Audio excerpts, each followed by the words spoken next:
Hello, my name's Ian Dunt. I'm the editor of politics.co.uk and the author of the forthcoming book, How to Be a Liberal. I'm going to talk about social media.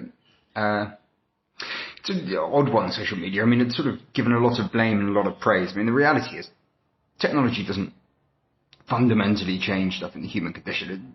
It basically reflects who we are. And a lot of the time, it's a pretty ugly reflection. Awful lots of pylons and tribal hatred and a desperate attempt constantly to seem as if you can prove your own virtuous disposition over the benefits of the other. And it's not ideal that is the manner that it often comes across, given the fact that we're now mostly quite alone in our homes, desperately hoping for some kind of human contact.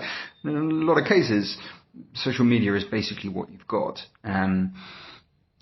However, there is an opportunity in this period for us to use it in a slightly wiser, kinder way.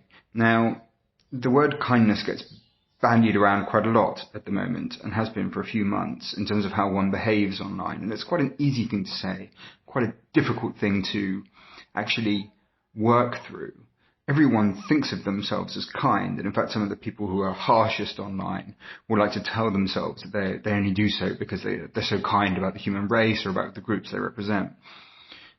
In social media, the kindness is usually in that split-second thought just before you press send, where you think, well, actually, what am I achieving here? What are the feelings of the other person as I do this? None of that is to say that we shouldn't be critical, and even aggressively critical, especially when it comes to ideas and when it comes to politics. That's how our society is based, that's how progress happens. But it is to say that there is a period now where we more than ever don't really know what's going on in people's lives. Like, you really don't know what they're going through. You don't know who they're worried about in their family or in their friendship group. We're all going around with this sort of low-level anxiety in us. It's not always low-level either. It's a background social anxiety of what's going on in society. We know that it's all startlingly new and weird and quite disturbing.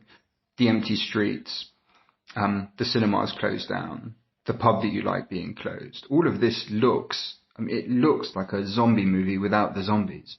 We know that there's a sort of deep pop culture brain level that we recognize of, like, this is what happens when things get very bad. And we all have that. We also have, a lot of us, especially me, turns out, internalize it by basically just presuming you are sick all the time. If you cough for any reason, most of us are just like, well, that's it. That's me gone. That's the end of the road. So we're going through a lot. And in that moment, there is an opportunity to try and actually act on the kindness that we keep on saying that we want to pursue on social media. And that's obviously Twitter, it's obviously Facebook, but it's also true for in places like WhatsApp, places that are more about people that you know rather than sort of strangers who you bicker with. And it's all in that one moment, the moment of hesitation you have before you press send, where you just think, have I done this as fairly or as decently as I can? Have I truly considered the fact that it is another human being on the end of this thing? And if we do that, there is a chance that this current period will be marginally less dreadful than it is right now. And when it's over, we'll go back to being arseholes.